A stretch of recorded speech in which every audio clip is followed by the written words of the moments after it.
Cuties ఈరోజు special వచ్చేసి వంకాయ బజ్జీ అండి. ఎలా చేసుకోవాలంటే ముందుగా లేత వంకాయలు తీసుకోవాలండి. ఎందుకంటే లేత వంకాయలు మనకి టేస్ట్ బాగుంటాయి.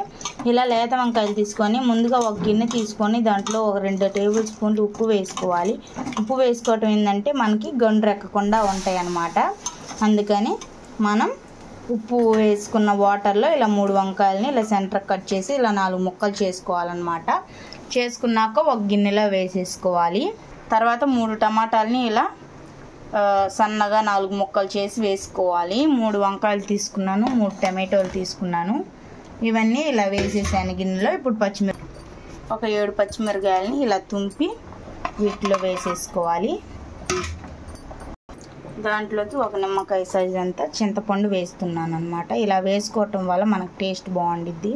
ఇలా ఒకసారి ట్రై చేయండి. నా ఛానల్ కనుక మొదటిసారి చూస్తున్నట్టు లైక్ చేయండి, షేర్ చేయండి, సబ్స్క్రైబ్ చేయండి ఫ్రెండ్స్. ఇలా కొద్దిగా సాల్ట్ వేస్తున్నాము. దీంట్లో కొద్దిగా చిటికెడు పసుపు కూడా వేయాలి. చిటికెడు అంత పసుపు కూడా వేస్తున్నాము, ఎందుకంటే పసుపు మనకు మంచిది ఆరోగ్యానికి. టమాటోలు వచ్చేసి పండినవి తీసుకోవాలి. ఇప్పుడు దీంట్లో కొద్దిగా వాటర్ పోసుకోవాలి. మనం ఒక్క చుక్క కూడా నూనె అనేది వేయలేదండి, వాటర్లో ఉడకబెడుతున్నాము. ఇలా కొద్దిగా వాటర్ పోసినాక 1 గంట పెట్టి కలిపిద్దాం. చాలా బాగుండేది ఫ్రెండ్స్. ఎప్పుడు ఒకే స్టైల్లో కాకుండా ఇలా ఒక్కసారి ట్రై చేయండి. ఇలా కలుపుకున్నాం కదా, ఇది ఉడకటానికి మనకు కొంచెం టైం పట్టిద్ది. ఒక 6-7 నిమిషాలు పట్టిద్ది అనమాట. దీని మీద మూత పెట్టి మీడియం ఫ్లేమ్లో ఉంచుదాం.